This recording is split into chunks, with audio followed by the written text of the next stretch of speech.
ખેડૂતોના હિત માટે ભાજપ સરકાર કટિબદ્ધ છે, જ્યારે કોંગ્રેસ કિસાનોથી દૂર છે અને ભાજપ ખેડૂતોને પડખે છે તેવી વાતો ચાલી રહી છે. અતિ વરસાદના કારણે ગુજરાત, બનાસકાંઠા, થરાદ વાવ જિલ્લાના ખેડૂતોની હાલત કફોડી બની હતી. સરકારે ખેડૂતોને સહાય ચૂકવી ન હતી. સર્વે ચાલુ હતું. દિવાળી પછી કોંગ્રેસ ધીમાથી યાત્રા કાઢવાનું એક આયોજન કરી રહી હતી. એ કોંગ્રેસની યોજના માત્ર વાતો જ રહી અને ભાજપના ધારાસભ્ય કુમાર કાનાણીએ ખેડૂતોના દેવા માફ કરવા જોઈએ તેવી માગણી કરી હતી. ત્યારે કોંગ્રેસ સોશિયલ મીડિયામાં લડત ચલાવી એકલ દોકલ આવેદનો પત્ર આપી અને સંતોષ માન્યો હતો.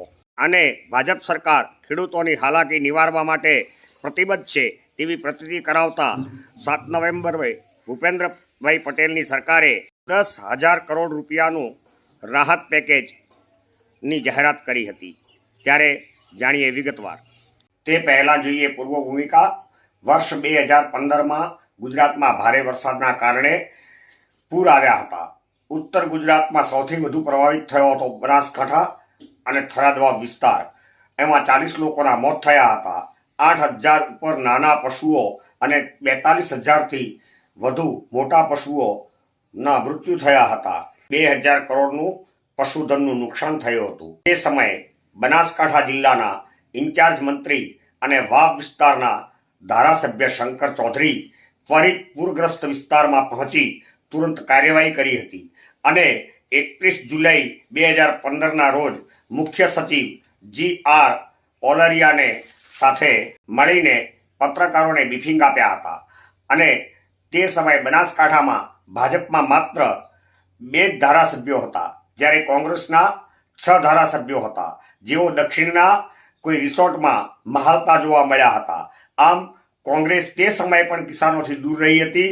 જ્યારે આ વર્ષે પણ પૂરગ્રસ્ત પ્રજા હતી ત્યારે કોંગ્રેસ પ્રજા વચ્ચે જવાની જરૂર હતી, ત્યારે કોંગ્રેસ પ્રજા વચ્ચે જઈ શકી ન હતી.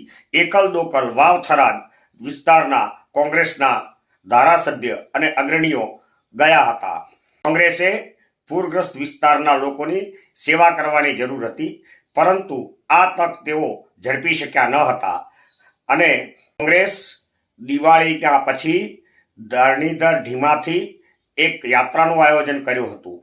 જે યાત્રા સંપૂર્ણ ગુજરાતમાં રેલી સ્વરૂપે યોજાવાની હતી, પરંતુ આ યાત્રા માત્ર વિચારાધીન જ રહી અને કોંગ્રેસ પ્રજા વચ્ચે જઈ શકી ન હતી. ત્યારે ભાજપ સરકારે 10,000 કરોડ રૂપિયાનું સહાય પેકેજ જાહેર કરી ખેડૂતોને પડખે હોવાનો પુરાવાર કર્યો હતો. જ્યારે કોંગ્રેસ વિરોધ પક્ષ તરીકે સદંતર નિષ્ફળ નીવડી હતી તેવું ચર્ચાસ્પદ બનેલ છે. તાજેતરમાં મહામહિમ રાષ્ટ્રપતિ દ્રૌપદી મુર્મુજીના હસ્તે બનાસ ડેરીને મળેલ પ્રતિષ્ઠિત નેશનલ એવોર્ડ શંકરભાઈ ચૌધરીએ સ્વીકાર્યો અને તેઓએ ગામડાના લોકો, પશુપાલકો, ડેરીના કર્મચારીઓની સંયુક્ત મહેનતનું આ પરિણામ ગણાવ્યું હતું.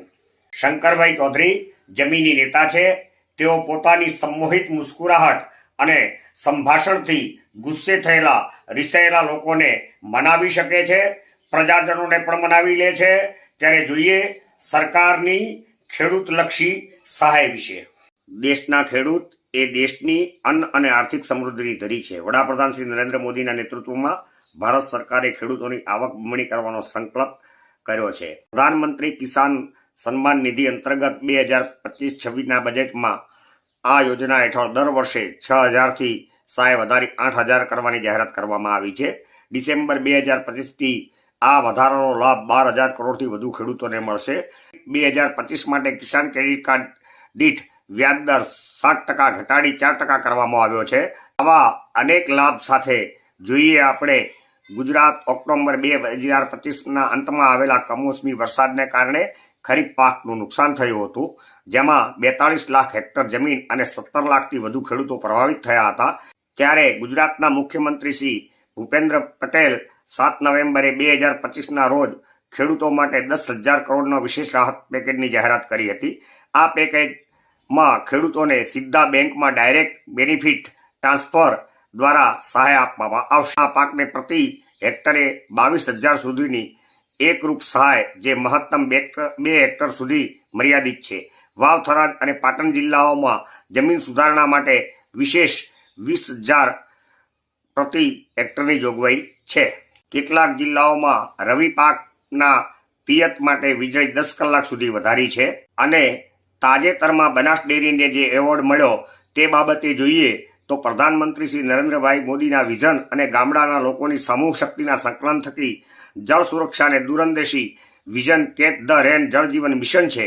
ડેરીએ એ મિશનને વાસ્તવિક કાર્ય કર્યું છે અને બનાસ ડેરીના ચેરમેન શંકરભાઈ ચૌધરીના દૃઢ નેતૃત્વ અને માર્ગદર્શન હેઠળ બનાસકાંઠા, વાવ, થરાદ સહિત જિલ્લાઓમાં 325થી વધુ તળાવો અને જળ સંચયના પ્રોજેક્ટો ઊભા કરી રણ પ્રદેશ જેવી પરિસ્થિતિ ધરાવતા બનાસકાંઠામાં આજે પાણીનો પ્રશ્ન ઘટાડ્યો છે, ખેતીમાં સુધારો આવ્યો છે અને પશુપાલકો વધુ સશક્ત બન્યા છે.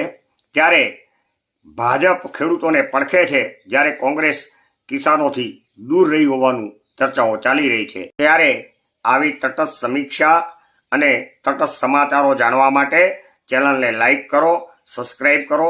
ભારત માતા કી જય.